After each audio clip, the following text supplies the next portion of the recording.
Kenneth, we're hearing that the Floyd family is now issuing a statement on George Floyd's drug use. What are they saying?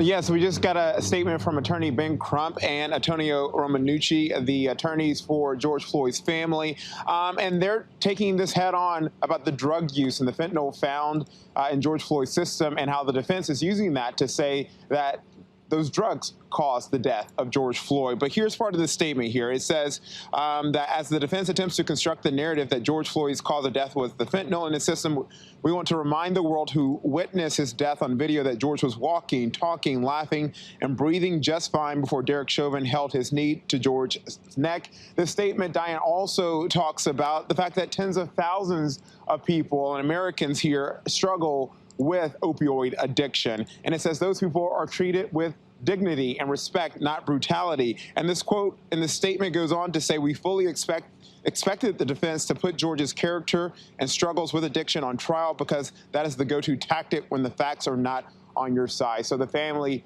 attorneys there responding, Diane. Well, and so I want to go back to Bjorn on this because, Bjorn, there is another case that we may end up hearing about throughout the course of this trial. But the statement from the family kind of goes to the question of if he was so under the influence that he was having an overdose, why didn't the cops, just call for help and send him out in an ambulance right away instead of trying to force him into a squad car? Could that work against the defense? How does that work from a legal standpoint? Well, I mean, that's the big problem.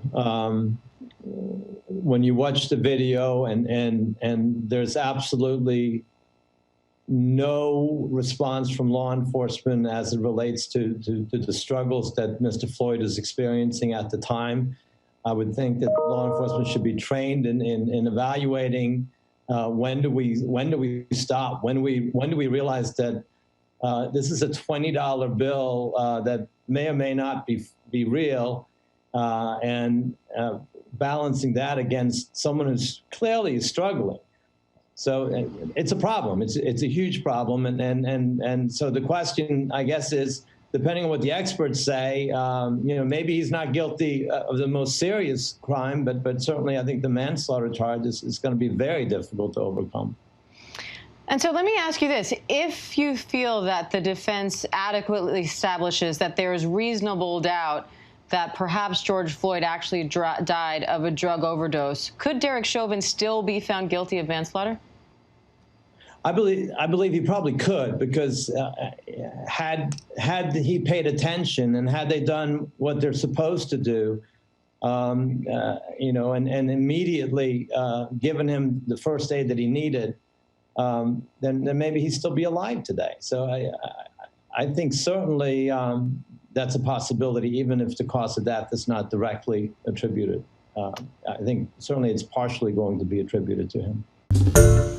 Hi, everyone. George Stephanopoulos here. Thanks for checking out the ABC News YouTube channel. If you'd like to get more videos, show highlights, and watch live event coverage, click on the right over here to subscribe to our channel. And don't forget to download the ABC News app for breaking news alerts. Thanks for watching.